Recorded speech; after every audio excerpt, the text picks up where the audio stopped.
Você é o filho que não deu trabalho, o funcionário que ajuda a todos e quebra todos os recordes de hora extras, faz tudo que seus amigos pedem, mas sempre é o último a ser convidado para os rolês, não sabe como chegar em mulheres e pode contar nos dedos, de uma mão, seu sucesso com o sexo oposto.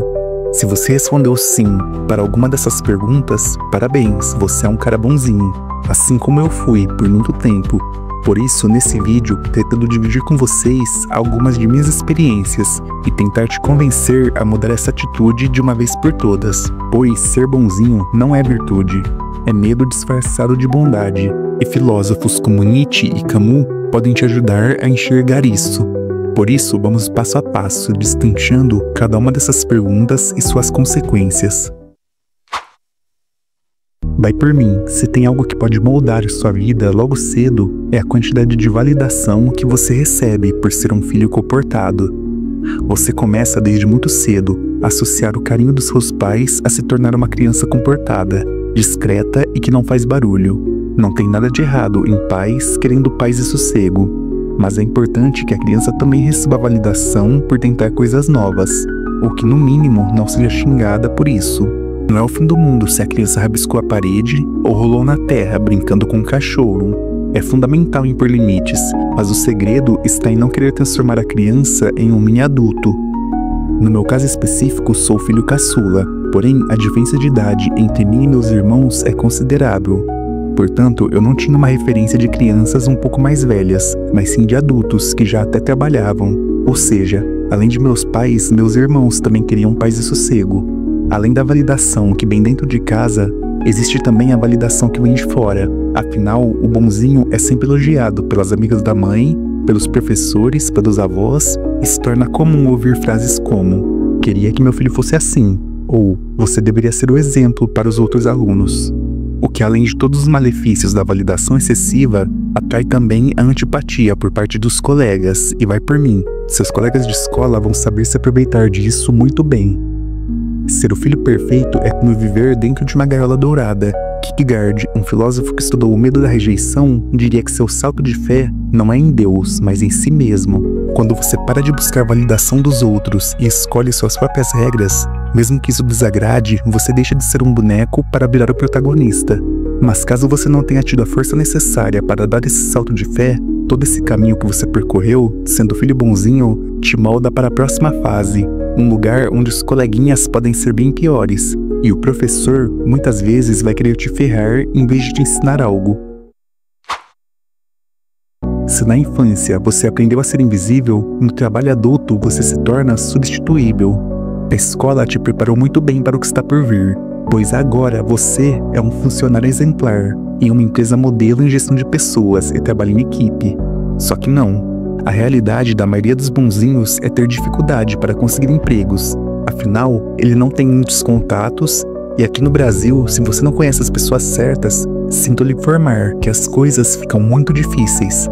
Bom, e depois de todo esse esforço, você, cara bonzinho, conseguiu um emprego de nível bem inferior ao que imaginou ser possível inicialmente. Mas você não se deixa bater, certo? Agora é hora de chegar mostrando proatividade e trabalho em equipe. Logo, o que fazemos, somos extremamente solícitos com todos os colegas. Estamos sempre dispostos a ajudar. Se for necessário, até estudamos algo fora de nossas atribuições. Afinal, precisamos mostrar que temos interesse em outros cargos. Mas acredite em mim, o máximo que você vai conseguir é fazer o trabalho de alguém quando essa pessoa estiver de férias. E é claro, que enquanto faz o seu também e sem ajuda. Isso é algo que o bonzinho precisa entender logo. Toda a vontade de ajudar e a proatividade que você demonstra não vai ser revertida em ajuda para você. Primeiro, pelo fato de você ser bonzinho, você não vai se dar o trabalho de pedir ajuda. Afinal, você não quer ser visto como um incômodo. Toda a validação que você havia recebido por ser útil aos seus colegas será destruída, pelo menos na sua cabeça, se você os incomodar pedindo ajuda. Se você tiver muita sorte, como eu tive algumas vezes, vão ter pessoas que sejam capazes de perceber suas dificuldades e oferecer ajuda. Só que essas pessoas são uma minoria, e que provavelmente já passaram por suas fases de bonzinhos, e perceberam que a melhor opção é voar abaixo do radar, discretamente. Essa é a primeira dica que te dou. O mundo ideal seria você ser capaz de expor suas qualidades, porém saber impor limites. Mas nós não sabemos fazer isso muito bem. Portanto, seja discreto. Não demonstre a todos o quão inteligente você é, ou o quão bem você pode fazer, até mesmo os trabalhos deles. Ao invés disso, torne-se discreto. Os únicos que precisam saber o quão bom você é são seus superiores. A segunda dica vem de Nietzsche. Ele escreveu muito sobre a vontade de poder, mas ele não falava sobre dominar os outros, mas sobre dominar a si mesmo. Quando você faz o trabalho de todo mundo, está entregando seu poder. O verdadeiro funcionário do mês não é o que ajuda a todos, mas o que diz: eu mereço o meu lugar aqui. Gostaria inclusive que vocês deixassem nos comentários situações desse tipo que ocorreram em suas vidas e como fizeram para lidar com elas, pois essa pode ser uma forma de vocês ajudarem outros em momentos parecidos. Mas agora é hora de sair do trabalho e passar para o que acontece após ele. Vamos descobrir o quão difícil é para o cara bonzinho socializar. Kierkegaard dizia que a vida deve ser vivida para frente, mas quantos de nós arrastam amigos do passado como pesos mortos, em um relacionamento desigual que não é amizade, é servidão. Em minha opinião, uma amizade deve basear-se principalmente por um princípio de igualdade acima de tudo. Se dois caras não se veem como iguais, se nessa relação há claramente alguém que exerce constantemente seu poder e influência sobre o outro, isso é outro tipo de relação, não dá pra chamar isso de amizade. A amizade se trata de duas pessoas que estão sempre dispostas a se ajudar, passarem por momentos bons juntos, a crescerem juntos e até mesmo a passar pelos momentos ruins juntos. Porém, me diga, como um cara bonzinho vai fazer isso, se ele automaticamente sempre se coloca em uma posição inferior aos demais? As amizades dele se tornam uma via de mão única. Só ele ajuda, só ele se lembra de convidar os amigos para os rolês, só ele fica feliz com o sucesso dos amigos. E quando é o bonzinho que precisa de ajuda, é quando ele realmente descobre quem são os verdadeiros amigos dele, se é que existe algum. É claro que inicialmente é necessário um esforço inicial de sua parte, afinal você não deve ficar esperando que os amigos vão começar a cair do céu.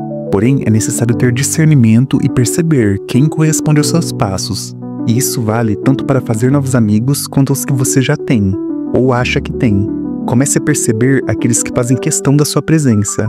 Aqueles que procuram saber se você está bem antes de você procurá-los, pois são nesses amigos que você deve investir seu esforço. E esse comportamento, com toda certeza, é algo que pode ser transferido também para o próximo tópico, porém de uma forma muito mais delicada. Agora quero que você pegue tudo isso que falei a respeito das dificuldades dos caras bonzinhos com relação a amizades e multiplique por 10. Pois assim chegaremos às dificuldades que nós temos em relação às mulheres. Tudo que eu falei antes se torna muito mais complicado aqui, afinal, acrescentar o fator romântico nessa fórmula torna tudo isso ainda mais caótico. A vontade do bonzinho em receber validação, por ser extremamente solícito, vai ser multiplicada. Será praticamente impossível ele distinguir entre mulheres que só querem receber elogios e ajuda, daquelas que realmente demonstram algum interesse real. Sem contar que é aí mesmo que não ligamos em sermos os únicos a procurarem por elas. Se a situação com os amigos já é difícil, sendo um relacionamento que exige igualdade, algo que os caras bonzinhos não sabem lidar, imagine então em relação a mulheres. Depois de um tempo, após incontáveis fracassos, você começa a acreditar que o problema são as mulheres. Com toda certeza são todas interesseiras, só gostam de dinheiro e de caras extremamente bonitos. Assim, lentamente, essa crença se transforma em ódio. Dizem que mulheres gostam de caras superiores, mas isso é um pensamento muito raso. Simone de Beauvoir, uma filósofa que revolucionou o feminismo, escreveu: ninguém nasce mulher, torna-se mulher. Assim como ninguém nasce bonzinho, você se torna bonzinho, por medo de não ser amado. Relacionamentos saudáveis não são sobre hierarquia, mas sobre troca. Se você só faz o que ela quer, onde está você nessa história? Imagine uma conversa onde você pergunta: o que você quer fazer hoje? Se tudo que você é capaz de proporcionar depende das respostas dela, você está em um relacionamento serviçal, não de parceiro. Equilíbrio é quando você também propõe: eu queria ir ao cinema, vamos? Se ela recusar suas ideias às vezes, tudo bem. Mas se tudo que ela faz é recusar suas opiniões e ideias, ótimo, você acaba de descobrir que ela não merece seu tempo. Lembre-se, para atrair mulheres, antes de mais nada, tenha uma vida. Se dedique, seja alguém com objetivos e que transpareça isso. Seja alguém que se coloque em primeiro lugar. Vá cuidar do seu corpo, vá estudar, faça amigos e viva. E conforme você viver, as mulheres serão uma consequência natural. Você não vai conquistar ninguém, apenas reagindo aos stories que ela postou no Instagram. Mas talvez, se você estiver na festa, ou no restaurante, ou onde quer que seja que ela postou esse story, aí você tem alguma chance. Ser bonzinho não te torna um parceiro romântico, te torna previsível. Mulheres e qualquer pessoa, na verdade, buscam conexão, não submissão. Camus encerrou o mito de Sísifo dizendo: é preciso imaginar Sísifo feliz. Eu encerro esse vídeo dizendo: é preciso imaginar você livre. A única cura para o cara bonzinho são doses frequentes de egoísmo.